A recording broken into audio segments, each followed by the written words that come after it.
following program makes use of copywritten material as part of a psychological examination of music. All music copyrights remain property of their respected creators. Hey, silly gooses, I got a good word for you. Today's show is brought to you by Effin' Classy Tattoo. I said it once, I'm going to say it again, and I'll say it for the rest of my life. Effin' Classy is the place to go for quality tattoos, man. They were voted time and time again as the greatest tattoo parlor in Huntsville. And they earned it, man. The quality that they put into perfecting your tattoos is unlike anybody else in Huntsville, man, okay?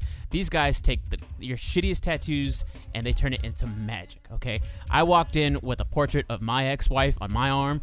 Fuck the bitch, she cheated on me. Covered it up with my dog, okay? Because you know why? He's my best friend. He's not going to cheat on me like that bitch. You can find them at 2804 Lake Road, Suite 5. Tuesday to Saturday, 3 to 11 p.m. 936-435-9300. Be sure to check out their website, effinclassy.com, to sign up for special deals and updates. Like I said before, if you don't get FCT, you probably got screwed. But if you're looking to get screwed, I know where you just might be able to get lucky. 12th Street Bar is ideal for the nightlife in Huntsville. It's located at 1024 12th Street, which happens to be right in between 11th Street and 13th Street. It's formerly known as Smokin' Josie's.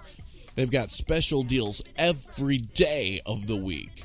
Whiskey Wednesdays, Fireball Fridays. On Thursdays, you got $2 domestic bottles and $3 water moccasins and $3 rum.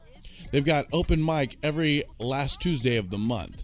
Live shows almost every weekend. Like this Saturday, April 30th, the Killer Becky's and Wishbone Hayes at 8 p.m. And on May 14th, you've got the Hammer Party and the Wild Fits at 9. 12th Street Bar. It's really the only bar worth a flying. Hey, everybody. Welcome to the show. We got a pretty awesome show for you guys. We've been doing these showcase specials and these interviews with really cool dudes here lately. We've been doing that, but we haven't really been holding conversations. We don't talk anymore, John. Do you realize that we never talk anymore? And well, lucky for you all, we get to do it. We get to have a conversation, you guys. You know, it's more, whenever it's just me and Nico, we pretty much get into like different philosophies and stuff. It always goes full circle into music somewhere. Yeah, I think that says something about us as friends that we get to have those talks. Because I never have these talks with really anybody else. I save my body and my mind just for you. So it's fun. Beautiful, whenever we can do these one-on-ones, just me and you.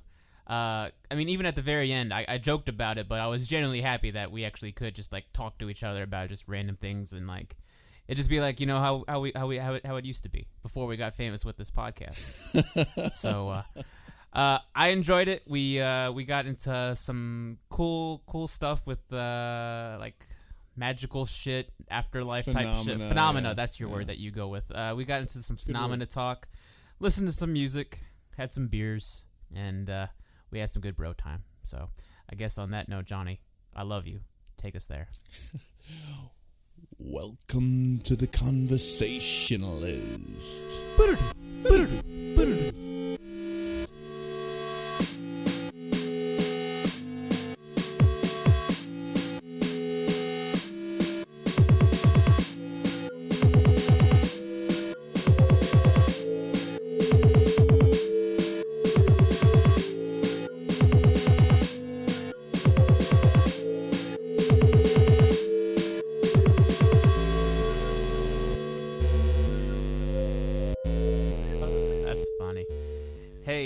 Did you know that on Facebook you can do like a live stream stuff? I did not know that. Yeah. Christy just sent me a text asking if we started. Just as we started. That's funny. But yeah, if you go to the Conversationalists Facebook page, which I'm currently on right now. Right. If you go to post, there's this button right at the bottom with like this dude with like some rings around its head. Yeah. Press that. Right. Okay, it's connecting. Just give it a second. Right. and there's this button on there that says "Go Live." That's cool. So I guess when you hit it, 3, 2, 1, and as of right now, we are currently live on the Conversationalist podcast. So, Johnny, will you please say hello to the nobody people that are listening or watching right now? So they can hear this part twice? Well, it's live. Okay, so they if they're currently on, they can hear it now, and then like 2 weeks later, then they'll hear us talking about it. Yeah. That's cool. Here, check it out. See? Look at me. Hey, there's Nico. That's me. Hey, guys. That's awesome. So what we would have to do is, like, we would have to get people to, like, yo, we're going to be live in 30 minutes. Come check us out. And then we'll have, like, 3 people come on, and they'll watch the show. Hey, we've got 1 viewer right now. What? Yeah. Hello, 1 viewer. I'm so excited that you're here right now. Oh, my God. I was not prepared. Is my hair okay? Your hair's... Well, it's okay. All right, man. Okay is the perfect word for it. Hold on, I want to see this. Okay. Man, 1 viewer. Okay. 1 viewer, whoever you are, if you could tell, like, 3 other people to check us out, that'd be awesome. Excellent. Yeah, absolutely. Yeah. Okay. I think we can go ahead and just finish. All right. All right, say goodbye, John. Goodbye. Okay. That's funny. Yeah, no, I figured that out because, like, a friend of mine, he does that all the time. Like, instead of, like, you know, like, there's, like, an app or, like, a thing that you can do to, like, broadcast your video gameplay. Right. I think it's called Twitch, I believe is what it's called. Yes, Twitch. Well, he doesn't do that. Like, all he does is he just live broadcasts off his phone and, like, points it at the TV, and then you can, like, you can just watch him play. That's cool. It's real cheap. That's if you don't want to subscribe to Twitch. Yeah, I guess. But, yeah, dude, I think this is something we should look into. You know, doing live shows. Maybe we can get somebody to hold one of our phones. Clink it up, sir. Mazel tov. All around the world. Well, the truth is, Christy just got a really good camera. Oh, she did? And she's interested in doing some pictures for us. Is it like while we're live, like, well, you know, maybe some, like, if we've got somebody we're interviewing. Mm-hmm. That's really cool. What kind of camera is it? Is it a Nikon? It's a Nikon or a Canon. I'm not 100% sure. You know, whenever I think I had a Nikon camera, like, it was a real cheap one. It was like a present. Right. And I put, like, a piece of electric tape over the N. Uh-huh. That way it said Nico on it. Like, it was my personal camera. That's awesome. I thought it was the shit back in the day, to be honest with you. Like, I thought I was like, this is my fucking camera. Nobody else has a camera named after them. But I do. It's true, yeah. Unless there's a guy named, like, Nikon or Canon. I doubt it, man. I mean, this new age of weird names like Skylar for a dude. That's always been a chick's name. Have you ever met a Skylar named dude? There's a dude. There's dudes named Skylar. No offense to those guys. I guess I all the you. offense is on your parents. I want to say there was I think it was the lead singer of Coldplay and Gwyneth Paltrow. They had a son, and I want to say they named it like Apple or Pilot or like something really, really weird. Right. Is it like Blue Ivory? No, Blue Ivy is Jay-Z's daughter. Right. Which, I mean, Jigga Man could do whatever he wants because he's pretty much a billionaire. Gwyneth Paltrow can't do that. Nah, she's... You know, like, apparently she's like a total bitch, like in real life. I did not know that. Yeah, apparently she is. Like, apparently, like, a lot of celebrities, like, ones that you think are like... Is this our gossip page? I guess so. Is this, we're going to turn this into TMZ just to see where it goes. No, but, like, I think celebrities in general, like, I've seen, like, so many of them, and I thought, man, I wonder if they're cool in real life. You know, like, maybe if we ever hung out, maybe they'd be cool. But, like, nah, they're just, like, total douchebags. Right. I don't know if that's just, like a... I feel as if Dane Cook would be like that.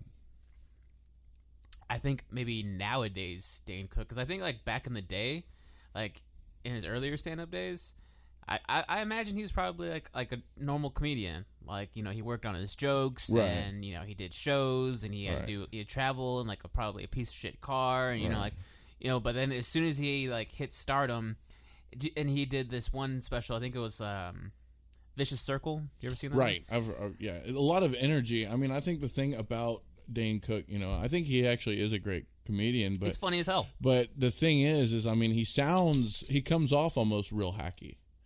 You know, just because he feels the need that he has to yell to make it funny. Right. And that is true with hacky comedians, but he actually has good humor, and sometimes it just pisses me off, and I'll be in the corner just like, he's not funny. It's like, and it's ridiculous that I've got to be like that ultimately. Well, but I just think that he uses some cheap tools, you know, for such a great comedian.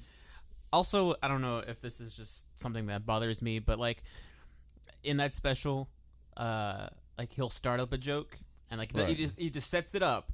Before he even sets it up, like the audience is just like losing their shit.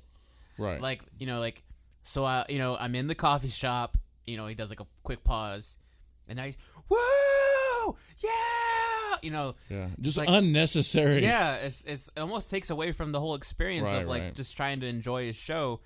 And I'm like, I'm waiting. I want to know what he's going to do in the fucking coffee shop. Absolutely. That's why I like ugly comedians. Hey, what was it like? You got a fortune cookie that made you like want to pursue your dream of being a stand-up comedian? I don't remember what it was, man. It was something like that. It was something like share your sense of humor with the world, or you need to, you know, share it. So I think that's where I'm gonna go. I'm gonna pursue my destiny. I wasn't sure if to take that serious or not, because I mean I know you as a very I don't see any kind of future in being a comedian. As far, I mean, I think that some people can pull it off, but I don't see myself pursuing a real future with comedy. But truth is, man, I'd love to do it. I'd love to try. I mean, I want to try as many different things as I can, and you know, just to do it, even if it is to just humiliate myself on stage. You know, I at least would be able to say, man, yeah, I had a set. You know, yeah, I pulled it off. Yeah, I did it. You know, I've been able to do a couple of those things in my life already. You know, some things I didn't really think that I could do. Right. Just kind of push myself into the position and just make myself do it. And, you know, ultimately, those are memories, whether good or bad, that I want to keep with me, you know. And also, I think, and I don't think it's, I mean, the decision that you choose that you, or like something that you want to pursue, that's one thing, but I think the form of support that you surround yourself with as well as an addition to that. There's something that I heard, I think it was probably Kevin Smith say whenever he decided they just like start doing the things that he started doing recently, like as far as like film and podcast and everything, and just he was saying, why the fuck not?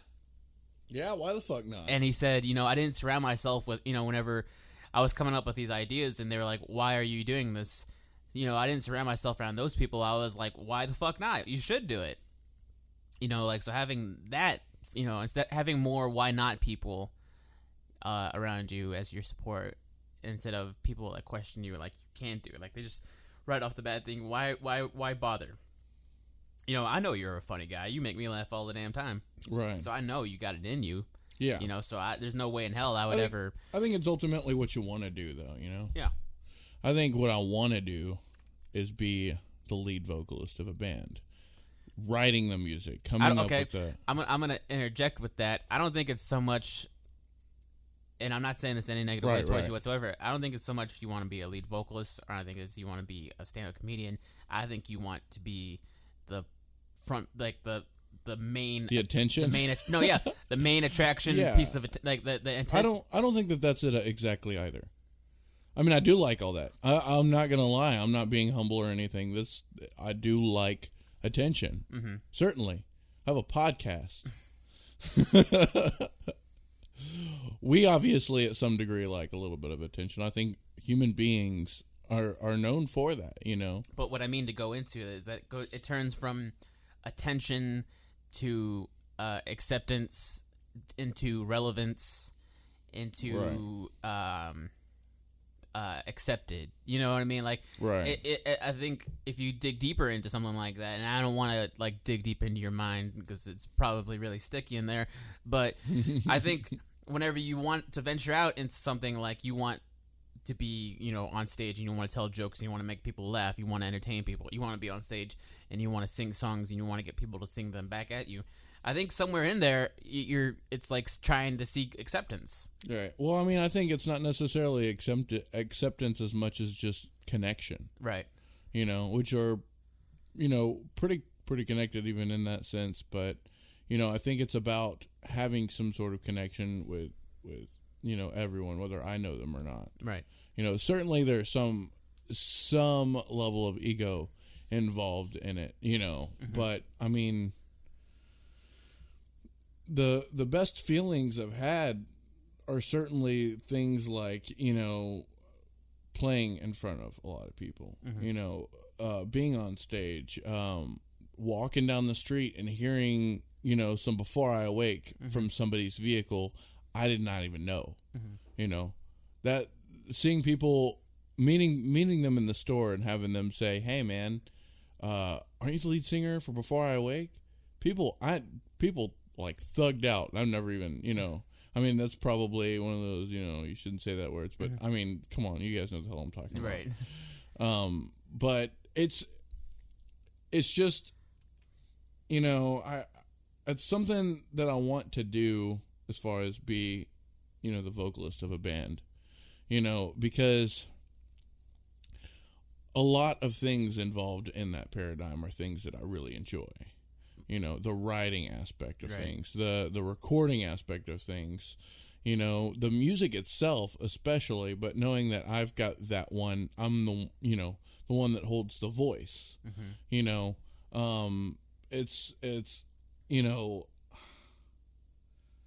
I mean, the attention is one factor, but a lot of it is, just the actual performance. The actual action of using your vocal cords to Right. create noise and Right. using it to create notes and create Right. music. Because I think ultimately, for me, the best way that I feel the music, is whenever it's coming out of my voice, whenever it's coming physically from within. You know what I mean? And I'm sure a lot of people feel that way on drums. A lot of people feel that way on guitar. But I think that's kind of where the ego starts to take over, though, because if you were to acknowledge that every instrument, every piece of music is the contributing force towards making the song great, you wouldn't solely focus on your own. Yeah, you want to focus on your own instrument, but whenever you're writing a song, you probably want to think about what you're doing. Because you want to focus on you want to make sure that, because that's the only thing you've really got control over in the moment. And I mean, physically, yeah, but I mean, verbally, at least you can communicate it out to where, while I'm doing this, you can do this and you can do that. But not everybody's going to have the same opinion either. I mean, you can say your opinion. Well, let's just imagine we live in a perfect world for once, and you're with. Or you mean that you're Trent Reznor, right? Right. Yeah. You're Trent Reznor. You can make all these calls. Yeah. And if you're Trent Reznor, it is a perfect world. I'm just saying that, and I'm learning this myself, because a lot of times whenever I'm working on music, the only thing I could see or hear it through is through the drums. You know what I mean? Like, I can play a song in my head without even touching an instrument, and I can alter the song in my head without even touching an instrument just by memorizing what the other instruments are doing. And it's like having a DAW in your brain where you can cut and you can fade out and you can like move everything around. Right. You know what I mean? But it's not so much of me focusing anymore of like, oh, the drums can do this. It could be the drums can do this because something is doing this, which will cause this effect and create this kind of feeling. And it takes my whole attention off of the drums and it turns it into what the other instruments can do off of what I'm doing or with what I'm doing to create a whole new other thing that I didn't even think about before. But I think whenever you hone in on just thinking of this is what the drums are going to do, and you guys can figure it out with that, or like just like solely like staying in one, like playing one instrument in your head the whole time. Right. I think that's kind of borderline where it turns into ego or pride. Right. You know what I mean? You get what I'm trying to get at, though. Yeah. I don't know. To me, that's something that I think anybody needs to work on, just so that the ego doesn't take control, and you don't. Right. Because I think once that takes over, then that's when you are fighting all the time, when you're disagreeing all the time. You know what I mean? Right. Now, like I said, Well, technically, the ego starts off at the most simplest of points. Once you actually consider yourself to be anything different than a part of the network of everybody, once you even use the word I, it's technically the ego. yeah. So, I mean, it's just one of those things. Like, it's about finding that balance, in life. You always want to be self-confident. It's always good to be confident, but you don't ever want to be like egotistical, and by that I guess I mean, what's the best word for egotistical? Selfish? Yeah, but there's all about yourself. I guess selfish is that's a good one. A sociopath? Nah, sociopath is a little different.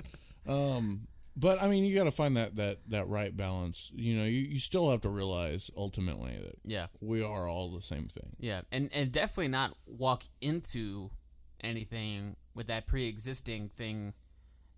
That pre-existing, if it was ego or if it was selfishness, that is flowing over from something that you did before. Right. You know what I mean? Like if you walk into something and be like, okay, I'm going to do this.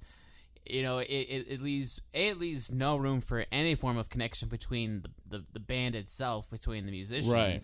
And then the voice that you're creating with the music. It could turn out great. I mean, music can be great no matter what. You want your band to be an amazing thing, and you want to have some sort of ego within the band as a whole. Yeah. And that's ultimately what it comes down to, because you actually have to use some of that to actually, get other people involved in listening to it. You really do have to sell yourself, right. You have to express, how good your sound is, and if you feel as if you don't really have that good of a sound, then you should be working on that instead of talking to other people in the first place. I mean, ultimately, I like what you do with your band, or y'all's general philosophy on, whenever you have that specific, like we talked about in the kitchen the other night. It's like we were talking about the wall. Okay, and that was a great conversation. I wish we had recorded that on here. But you've got this wall, and as the listeners may not all know, that we were in the same band. And there was a lot of issues, that weren't completely developed as much as they are now. With the whole, you write something really good, right? Right. But not everybody agrees on that aspect of it. But you put all your time, you put all your feeling into it. But ultimately, what matters the most is what really is best for the song. Yeah.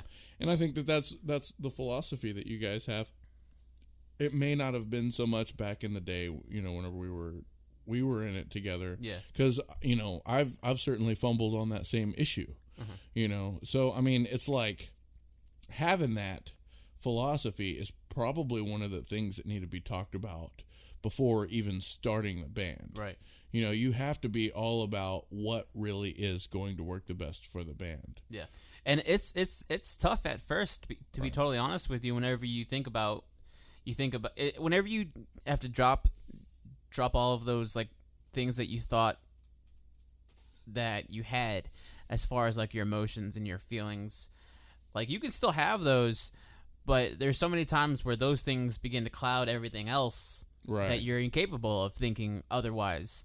Like I wrote a song, and I was like just crazy, like driven by this emotion, by something that this person did, and like as soon as like it was a conversation, and then as soon as that conversation ended, I got on my drums and I just wrote out this piece. Right. And like I was seeing red, you know what I mean? Right. Like I was just like driven by it, and I just went. And I showed it to Gary afterwards, and it turned into probably one of our best songs. Right. Which one? It was a song that we called Beefcake. Oh, right. Yeah. That's not the title. That's just the working title for the listeners. We don't. There's no song out there called Beefcake. But then when it came time to write the next song, it was like I had nothing.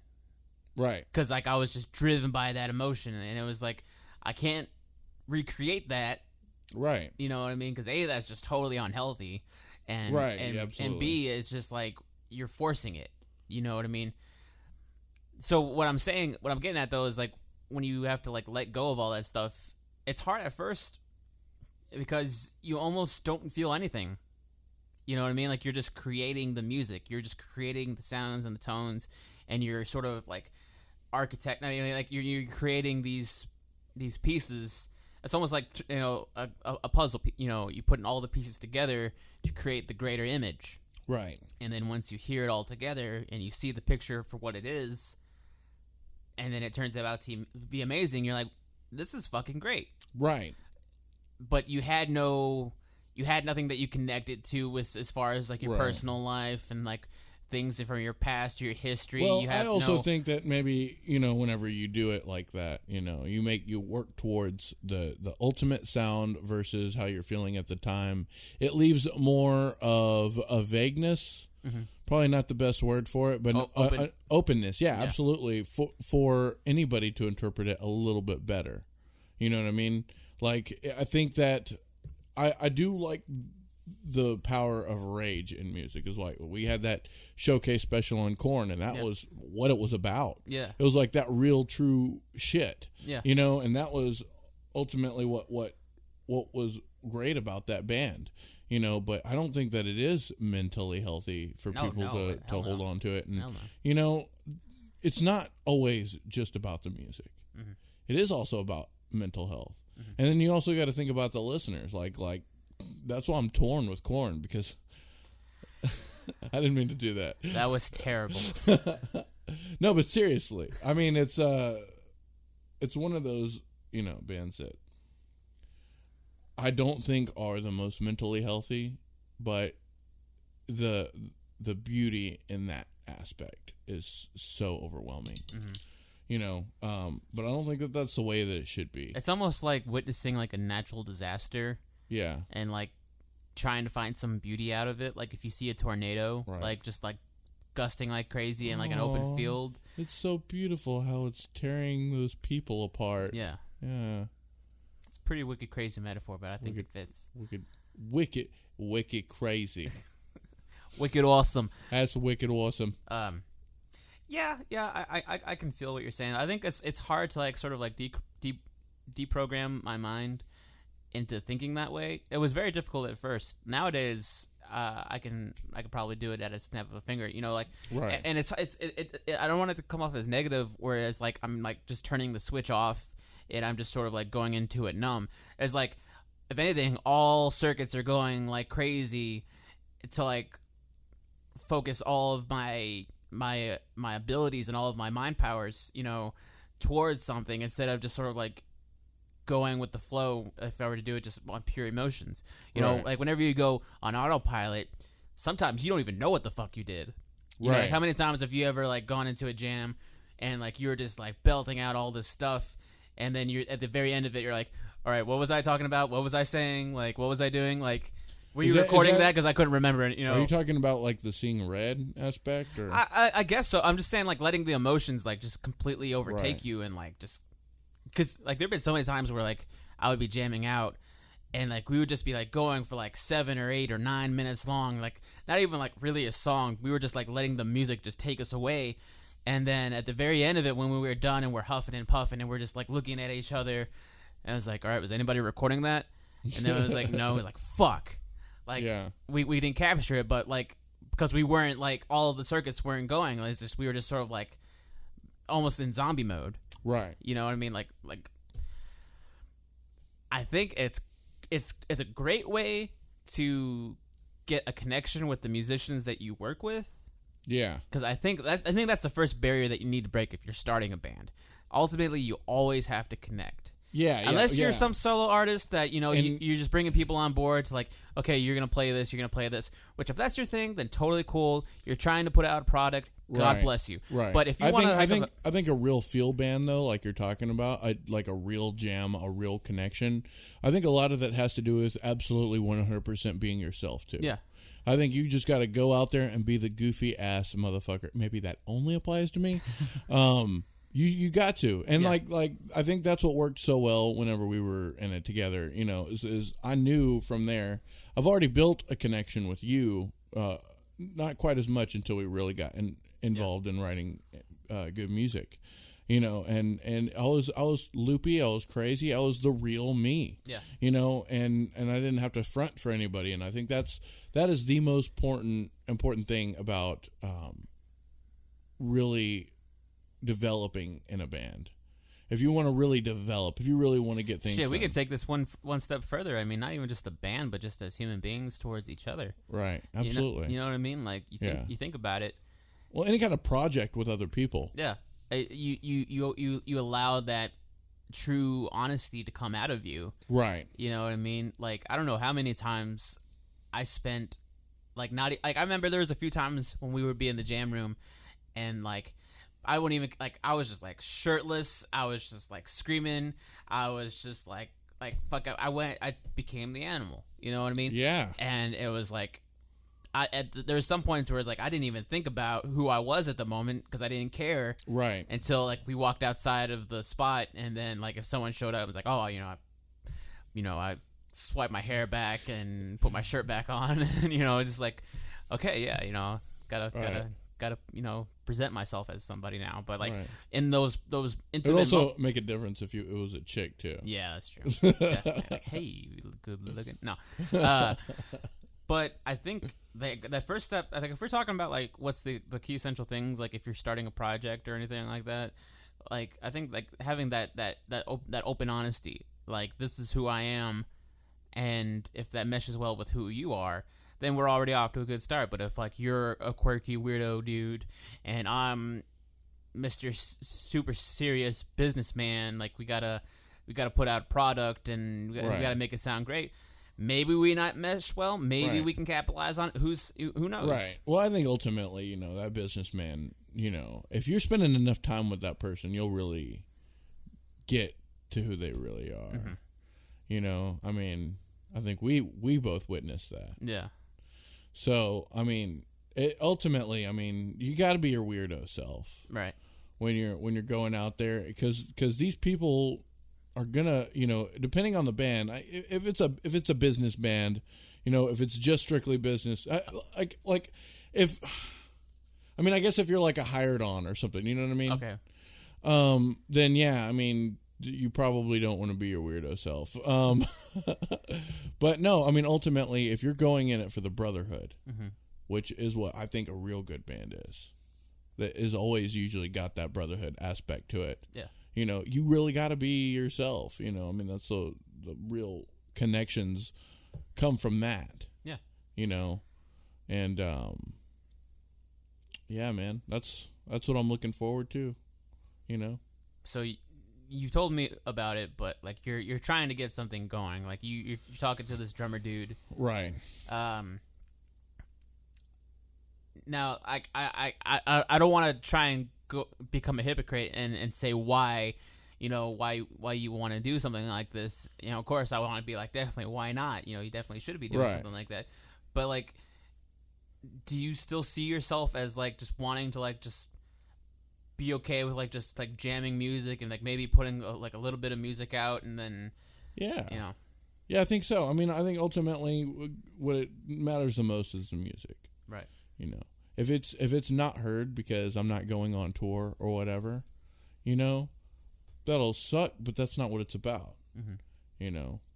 I think ultimately music will be able to go, and we've got networking now online or whatever. It just depends on what it is. What it comes down to is the jam is such an amazing thing. I don't ever want to leave my life. Mm-hmm. Not only the jam, it's the working with people, building something, it's just such an amazing thing. Mm-hmm. The same like with this podcast. Mm-hmm. It's a project, You know, we do a lot of work other than just talking. You know, and I love it. I love every aspect of it. Sometimes it's a little bit of pain in the ass, you know, finding all the peaks and, you know, all that good stuff, you know, but, you know, I would love to keep doing this. Right. You know what I mean? And I as well with music, you know. I think what I'm beginning to at least poke at is like if you do something long enough, eventually you become it. I think that's something that I've always thought. Right. So I think if you play music long enough, eventually that's just going to be your whole life. Right. And eventually you're going to have to spread out. Right. You know, I mean, if you're to decide to just stay and become a local band that just played every Friday night at the local bar, and you play it to a new audience every weekend, you know, that's one thing. If that's what you want. Right. But as a band, it's got to be what everybody's about. But that's the thing. I mean, like, we've had this conversation, and that is the most important thing to start off with a band, or whenever you're getting anybody new. Ultimately, starting a band, that's the most important question that everybody's got to be on the same page of. What do you want to do with this? Where do you want to go? And that's what I was asking that new dude. You know what I mean? I was like, where do you see yourself? And, you know, all of us are pretty much open. You know, everybody would like to see themselves do more stuff, but you know, we're you know, I'm a parent, so I'm limited. You know, I know there are a lot of parents out there on the road doing shows, and kudos to you guys for being able to handle all that. But I can't leave my son. Yeah. So you know, I also wouldn't want to keep him from developing in a one spot, going to school and all that good stuff, you know. And so I have limit points now. You know, I mean, maybe whenever by the time I'm too old to do it. But, you know, and I see that and I see what it is, and that's what makes it rough. Because I would like to go, but I mean, ultimately, I guess that is also part of the ego too. You know? So, I mean, I'm happy jamming. You know, I'm happy. The other guys have things going on as well. You know what I mean? The new guy just seems pretty open about, you know, wherever it takes us. He's looking for just an excuse to jam, and that's great. Yeah. that's exactly what I want to hear. Yeah. And one of our guys works offshore, you know, so he's only back for like, you know, 3 weeks, and he's gone for 3 weeks. Yeah. We can make shows out of that. Yeah. But we need a lot of practice, in my opinion, before going into that. Yeah. You know. If I could dive back into something that you said before about like something that you said about being a parent. Right. And like having to like not being able to do that. Like, I know for a fact that, and you were saying something about like, I don't know if I heard you right, but you're like talking about like having like move. Right. Like, are you saying like tour is like, I don't feel as if I'd really be able to, like, I wouldn't mind doing like a show out of state, but like if I'm gone the whole friggin' year, that would kill me. Right. Your parents divorced, right? Yes. And how long into it was it until like, did you ever have like an empty feeling, like during like any time period of like you're missing something? Or like my parents divorced whenever I was like 17 or 18. Okay. So I did go through some animosity, some issues, but they were pretty minor, easy to fix things. Ultimately, I didn't really have much of an emptiness. You know, at that point in my age, there was a whole lot of other things on my mind. You know, I mean, women, right? You know, music. I was already in music, but like we were practicing at my house when they were together. Yeah, no, I remember. If you remember, so I've always been pretty occupied. So. No, I didn't really have much of that emptiness, Okay, well, I guess that's where we differ because mine definitely did when I was probably like 6 or 7 years old. They divorced, Right. and it probably wasn't like a little bit later till that emptiness revealed itself. Right. But in the same sense, in that, and I'm not trying to defend Right. like the pros and cons of what it is. I'm just saying, giving perspective of like those moments where like my dad wasn't around. Like, yeah, it was crazy. But in the same sense, it was like I was like in the process of going to school, and I was developing friends, and I was moving from house to house to house to house. And then I would see my dad for like maybe a few weekends. Right. You know, like he was there, but then he wasn't there. Then he was there, then he wasn't there. Like, right. It's a crazy thing what the absence of a parent can do. Like, especially whenever like you don't really know what it is that they do in that time off. You know what I mean? Like, but I think if like it was like daddy's got to go to work now, and it's like a few days out of the week, and then you come back, and then he sees you again, and then it's just like right where it left off. Right. You know what I'm saying? Like, but I think what the point that you're missing though is your mom is a lot different. No, yeah, that's divorce is only like manageable by the household that by the foundation of the parent that you're with. They're the one that holds you together, right? Like no matter what. And I'm not even trying to like dig deep in the whole divorce thing. I'm just trying to say like the absenteeism of like a parent figure, and how it's crazy and it can do one thing to you, but even at that, like it's still able to like direct you in a certain direction, right? You know what I mean? Like, and I guess it all just depends on the child or the individual themselves where they decide to take it. You know, because people, it's crazy how people manage or like how they adapt to situations. Some of them turn into gangster white kids with no respect for authority. Others take it as I can't be like them. I need to become better than them. So I'm going to go to college and I'm going to get nothing but A's, and I'm going to go to graduate school and I'm going to make more money than that bastard ever did. You know, like people have a really, really crazy way of adapting to absenteeism. Right. You know what I mean? But I think a lot of it, almost all of it, has to do with the parent that's raising you. Right. And, I'm not going to go on air saying anything negative about a certain person. Uh-huh. But your mom is a true badass. Uh-huh. And so, that's what draws the difference. That's the difference in between whether I would be able to, because I think that Elias needs me, ultimately. And I think he will. You know what I mean? So, that's why I'm just not factoring it in to do a big tour in my life, Right. Until about the age whenever it's too old for me I'm too old to be doing rock. Right. By that time, rap will be a classic thing. Right. And I can do that. I could jump into that. I'll be Mr., DJ AK.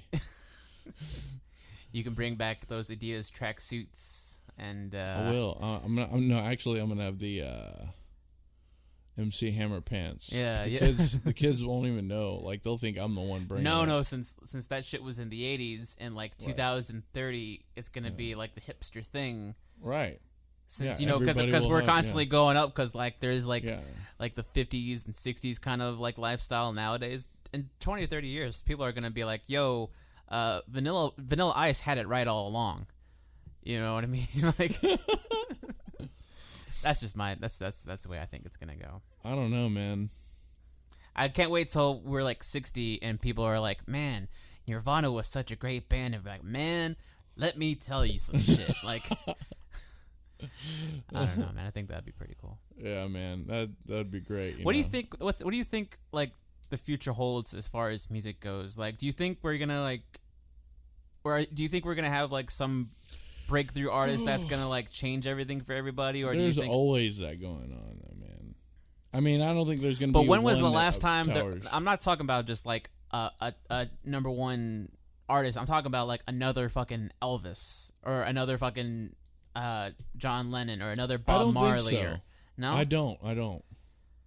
You don't think there's ever going to be another No. Tupac? No, I don't. I don't think there's, and that's crazy to say. I don't think there's going to be a revolutionary somebody that just kind of comes out of nowhere, because I mean we're already to the age to where every other badass musician is still kind of getting trampled on and not really respected. Yeah. So I think it's just Elvis was awesome, but a lot of because of the time. Yeah. You know, I think that those time periods needed that, and there might be other frontiers, but it probably won't be in the music world. You know, when you say like for the time, that makes me think of like the time that we live in now. And if there was to be some like revolutionary guy, it'd probably be some like EDM, like. But that is, I mean, we've got revolutionary musicians everywhere. Yeah. You know, but they're not well respected. Rage Against the Machine. Yeah. Immortal Technique. You guys probably haven't heard of them because the way that the you guys media didn't works, see you it, know? but he actually put his hipster glasses on to be like, yeah, those guys are pretty underground. You probably never heard of them before. No, you know, and also I think whenever I say the term like revolutionary, yeah, I think it means something on like a social standpoint, Right. But I think also on just like the mental and like the spiritual and like, if I could go on a quick tangent, do you think whenever people refer to music as a spiritual experience, that you're kind of just like saying another term for like a mental experience? Because it's all about like the reactions that our brains are making from listening to music. Right. Like, what do you think people mean whenever they say like music, like it was a spiritual experience? Do you think they're just trying to sound pretentious? No, I've had spiritual experiences. Now, I guess it really just does depend on what we're talking about. I do believe it's all psychological, Yeah, and not magical by any, yeah, you know. But, you know, that's what I would still call, like, the first time I saw, or the only time I saw 9 Inch Nails. I think it's overall just a release of dopamine, serotonin. yeah. I think it's just all you're happy in one spot, and a sense of being able to relate it to a lot of different things. Right. You know, anytime I ever see people, like whenever I think, not people in general, but like there's just like that picture of like a person's arm and their hair sticking up, and then the caption reads like, when the music hits you hard. You know what I mean? As like, I guess if that's the closest thing to it's a peak experience. Yeah, is yeah. all it is. To me, anytime, and not to dive into a random religion tangent, but like anytime that I've ever been in church and maybe I had some sort of like experience like that, you know, it was always like something that I felt it was like a personal thing on the inside. You know, not so much a mental thing, but just like the great unknown thing that you have no idea where it's coming. It's like it's a lot like falling. Yeah, I mean, I know you can say it's all dopamine and serotonin, but like Right. like that fuzzy feeling whenever you fall in love. Yeah. You know, like it hits you out of nowhere, and you don't know. I mean, you know where it's coming from, but you don't know why your body is reacting to it. You know. But then whenever you say, oh, that's because the chemical was released in your brain and you know, blah, blah, blah. But at the time, like being a teenager and falling in love, you have no idea why you get these fuzzy feelings in your stomach whenever you see the girl. You have no idea why your head it gets like a few degrees hotter. You know, like it's, and that's why it's the crazy magic. Unknown. Right. And that's why it is magic, because magic ultimately is illusory. Yeah. You know what I mean? You see a magician, you know that they're really, you know, there's a trick up their sleeve. Yeah. But since we have an ignorance of the full scale of what's going on, you know, it does have that wonder to it, you know, that has that amplification of feeling. You know what I mean? And I think that the way that you described it of being in love or falling in love, you know, I think that's a really great way to put it, because I would feel, you know, if there was any magic in church or whatever, it would probably be something like, you know, the feeling of being in love. Well, it's just debatable whether it is just the brain thing or if it is a phenomenal source, you know, from something stronger, you know. And you know, I mean, that's all. That's where we just decide or choose to put faith in to you know where to go with that. But no, if I could, I guess I'll go ahead and take this to our first segment of the evening. I have a song that I want to share with you. That sounds great, and it goes totally off of what we're talking about with this whole like the magical, the spiritual, the amazing feeling, the phenomena that music creates. Yes, while you're listening. And to the person listening to this right now, when we go into this, if you could, man, just like put on some headphones, like just kick back and like just let the shit take you away, man. Like honestly, we'll go ahead and we'll dive into it. The band is called This Will Destroy You, and the song is called The World Is Our.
Okay, so before we go into it, to the listener, and I'm going to post these pictures up, but while we were listening to this song, I gave some pictures, some photos to Johnny that I wanted him to look at throughout the song.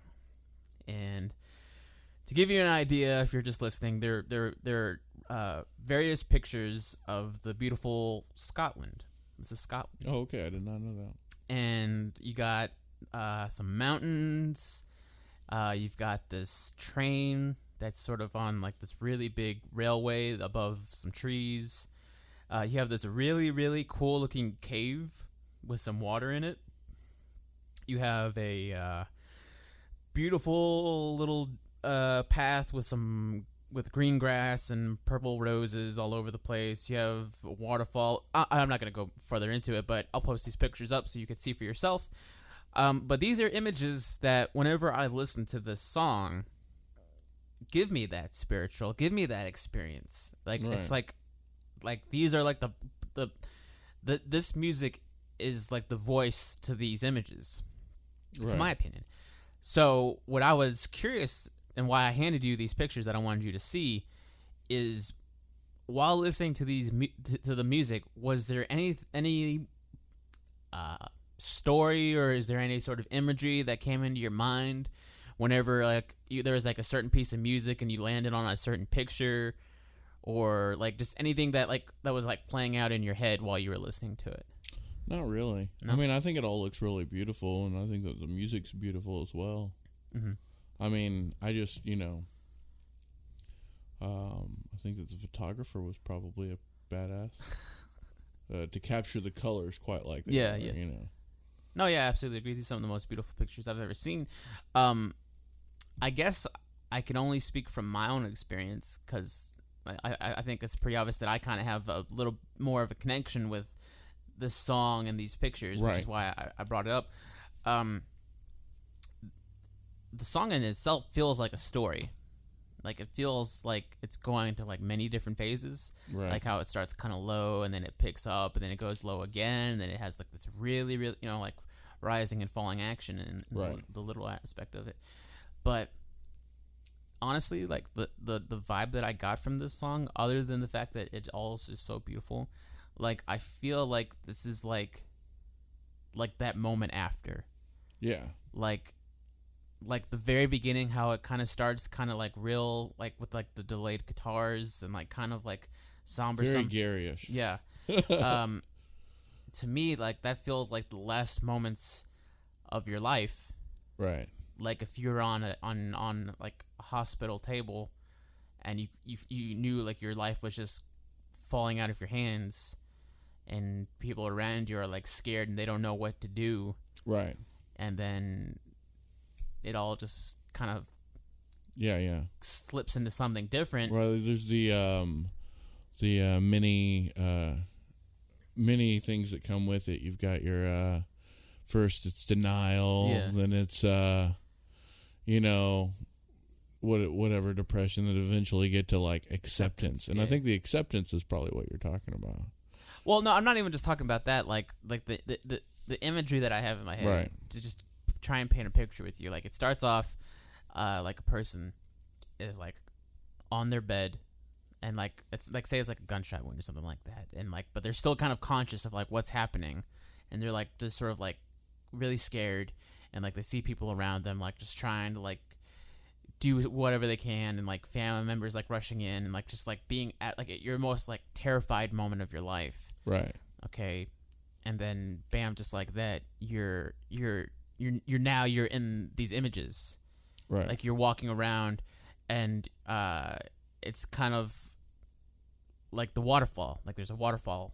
Like it's kind of very, very like, where is this place? Kind of like an afterlife aspect. Exactly is where I'm going at with this. And you begin to walk around, and you start to take everything in. And it's like, wow, I'm somewhere perfect, everything like that. And then whenever it picks up, it's like the first kind of like bang, whenever like the distortion comes in or whatever. You go to this picture of the train, and it's like you live in this world where you can create anything, you can do anything. So that's how you travel. Like you travel by train in the vast lands of this afterlife, right? And then it goes back down a little bit more into the song where and they do this really cool thing where they turn the drums and kind of like this electronic kind of drum sound. You remember what I'm talking? It's like I guess what you would constitute as a second verse. Yeah, that's what you're saying. And you're just exploring some more, and you're discovering all the beautiful things of the lands and everything like that.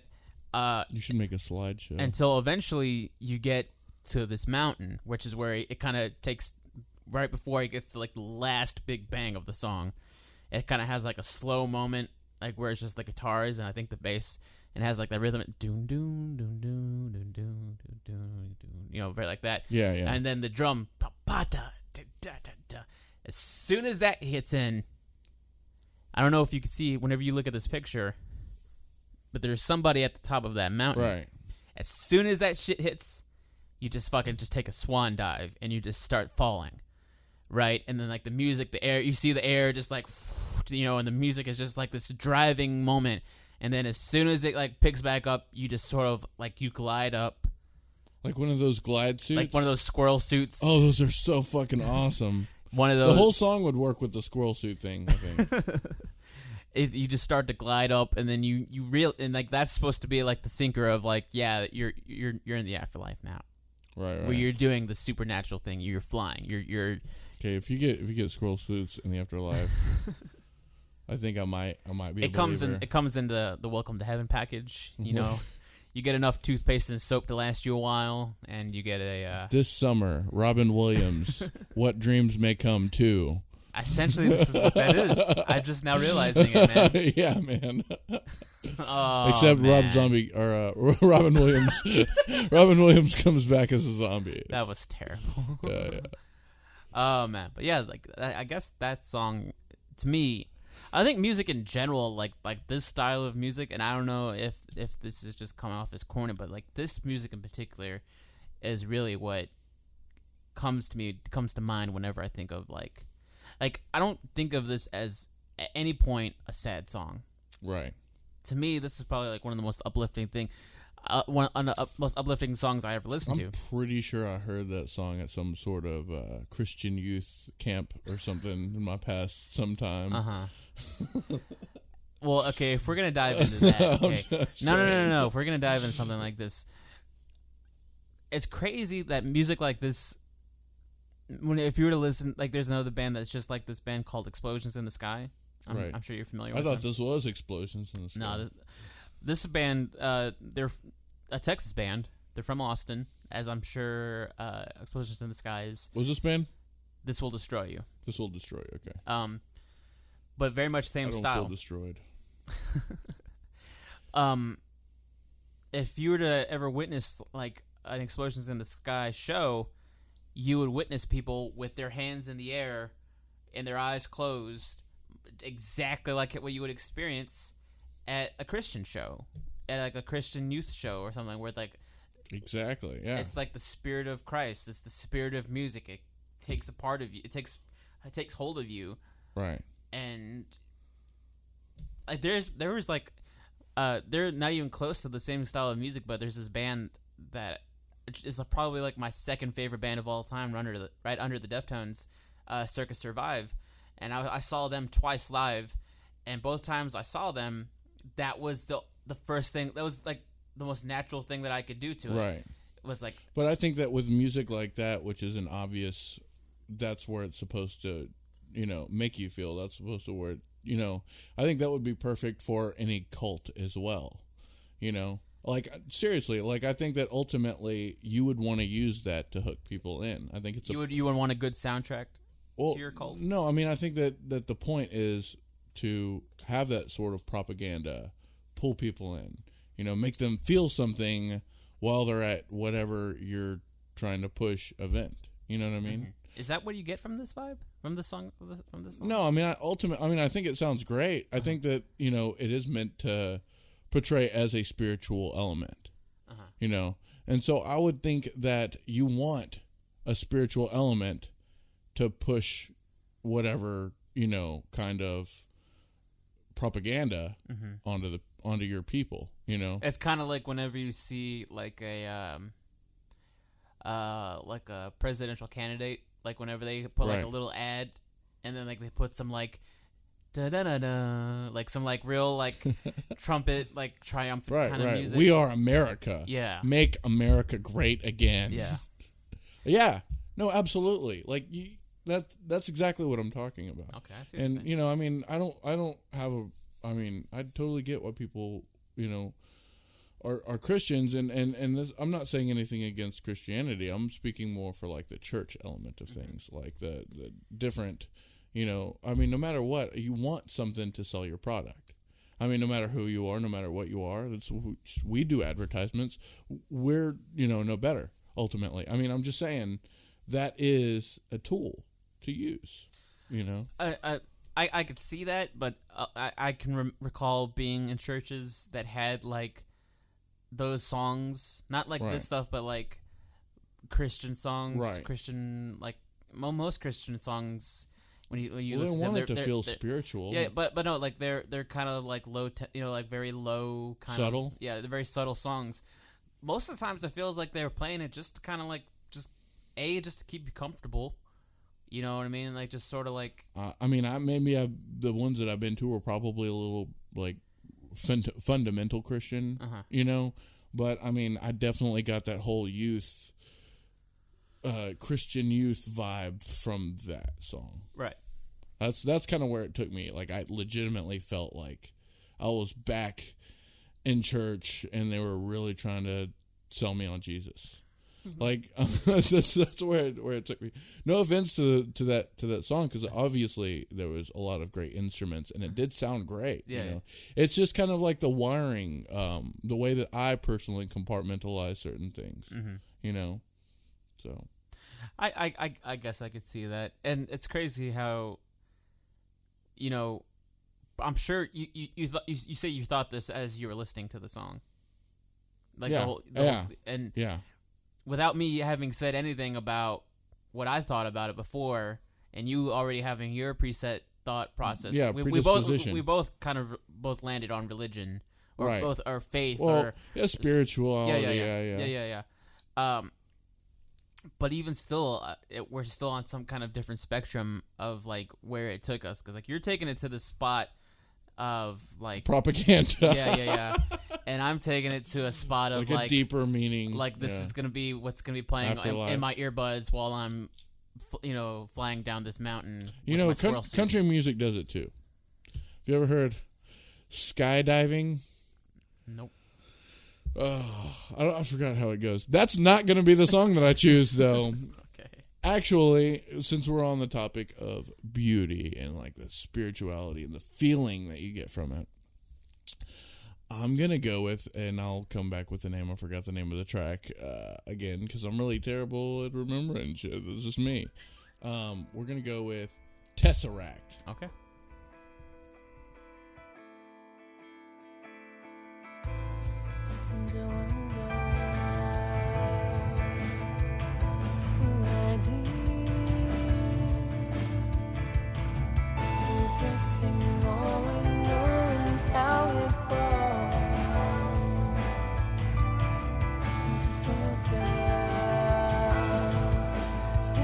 Progression lays behind this wall.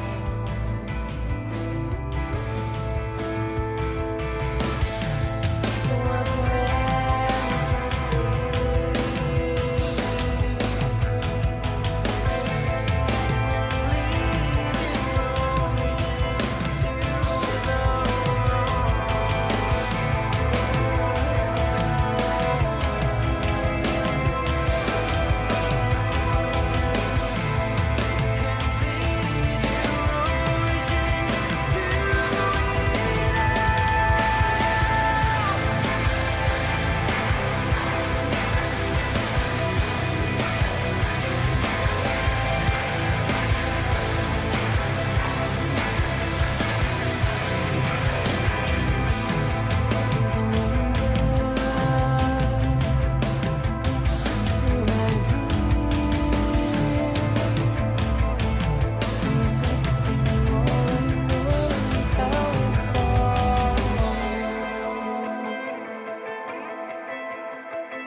singularity from Tesseract? This kind of, I don't know if it bothers me as much, just intrigues me, but my song being my idea of like beauty and like spirituality and like the magic stuff, and this song sort of being your idea of all that good stuff.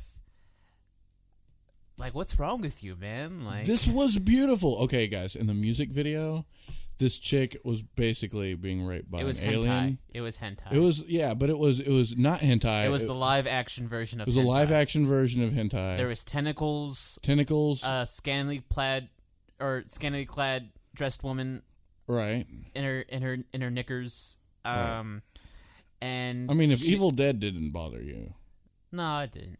yeah, I was alright. I was alright with seeing that. Bitch get This fucked by this a was pig. kind of like the astronaut's wife. Right. So, except a little bit more detail. Beautiful, man. It's beautiful. I mean, it's spiritual. Okay. If I wasn't watching a music video of it, honestly, because there was a moment where I was feeling like the beginning part of it. Right. It kind of had like, it was very suiting to like seeing like a Right. woman just sort of like rolling around in her bed, you know, or like dressed the way that she was. There's kind of like a weird like sexuality to it. Right. You know what I mean?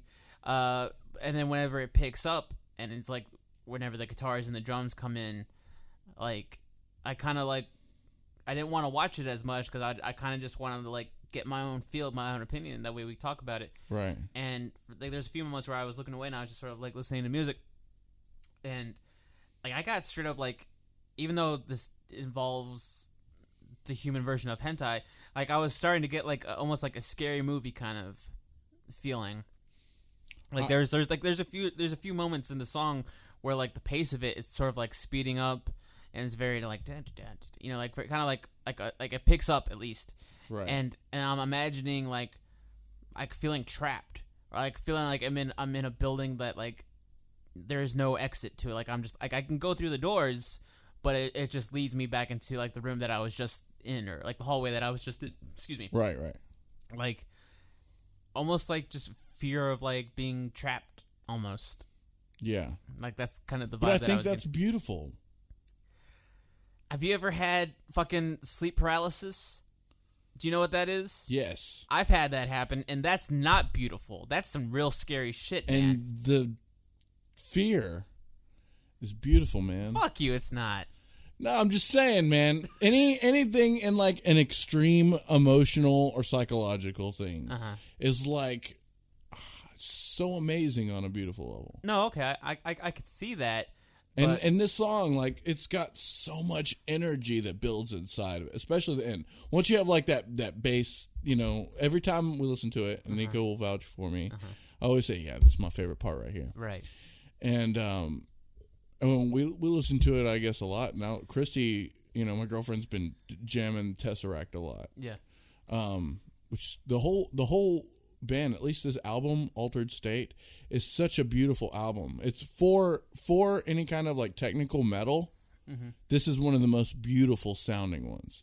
This and Silosis and different, like, I don't know. I can't really explain it, guys.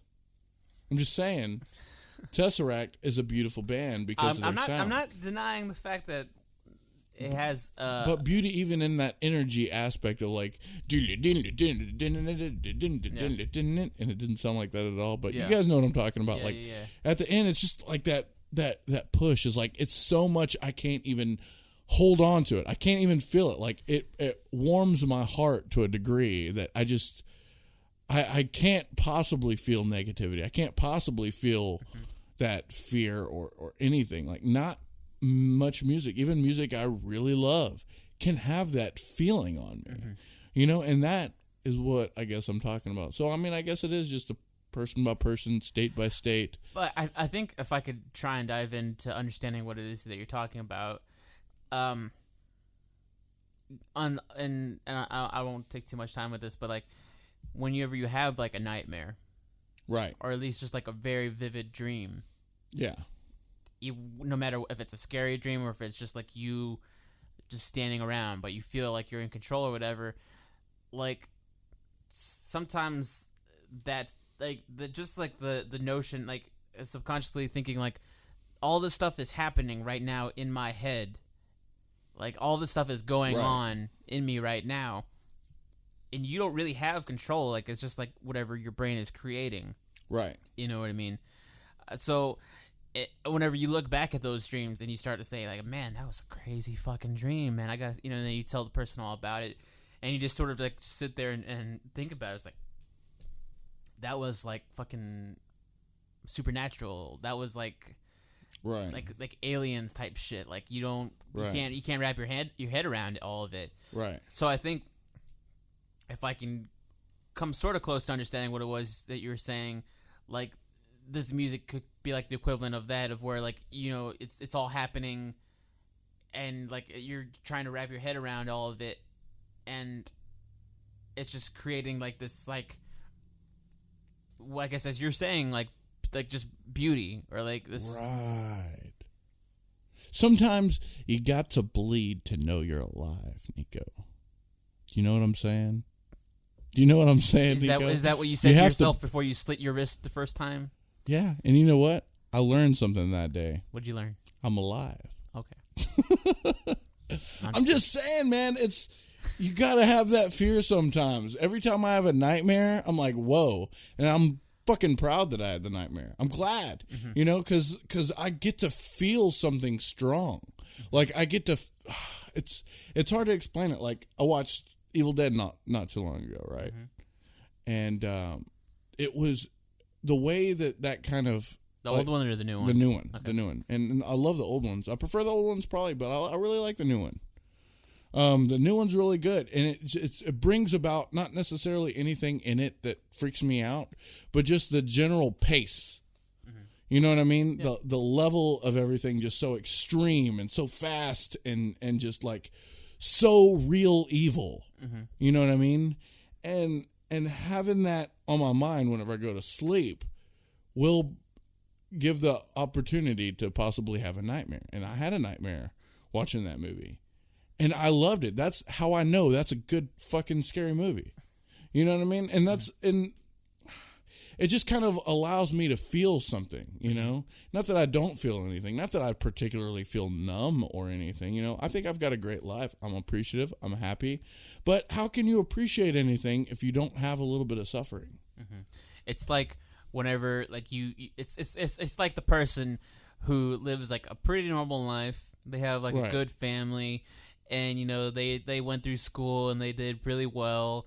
And then they went to college. And then they took acid for the first time. And they were fighting off dragons. And they're killing, like, a whole bunch of people in their heads because they're having a bad trip. And then they look back at it, it's like, wow, man. Like, can you fucking believe that shit? That was awesome. We just fought these dragons. We didn't really do it, but we kind of did. I'm glad I did it. LSD. What is the point of the story, Nico? I don't know, man. To get me hyped up, wanting to do some LSD. All the cool kids are doing it, man. I'm just kidding. Kids don't do drugs. Yeah, don't. Anyways, do drugs. I've never done LSD. Thank you for sharing that, man. Neither have I. I've never done LSD yet. Can we say yet? No, I don't plan to. I'm winking at Nico. Anyways, back to the song. This is getting weird. Anyways, okay. I guess after everything that we've said, I think I can see where you come from, right? With why something like this means something to you. Like to me, if I were to listen to it, I think I would probably just go off of the momentum of it, right? And it just sort of like be more physical with it, and of like what it does to me to like make me want to like move, versus diving into what it does to me on the mental aspect of it. Which there are definitely songs that do both for me. There's songs that take me to the afterlife. There are songs that I can't stop moving. Right. You know what I mean? And there are songs that take me to that afterlife kind of feel. I mean, I think that's why I wanted to believe in it so strongly whenever I was younger, is because of the feelings that I had, the emotions that I had towards it, the places it would take me while I'm sleeping or while I'm, listening to music and just kind of being put in a particular situation. Did you ever listen to a specific song and like hope that it like did like you had like a specific kind of dream because of that song? Yeah. Do you remember anyone? No. Any specific? No. My memory's terrible. I And used I to- listen to all kinds of music. I'm sure that that's happened to me Yeah. many cases. There was a time,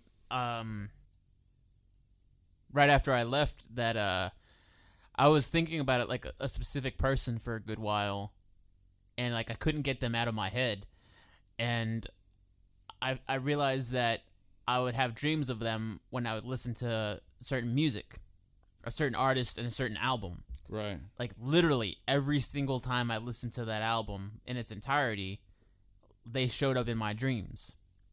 So it got to the point where if I wanted to think about that person or if I wanted to see that person in my head because I couldn't see them or I couldn't talk to them, I would put that album on and I would see them in my dreams. That's crazy that's possible or even, remotely kind of possible, but Yeah. it's crazy shit that music does to you, man.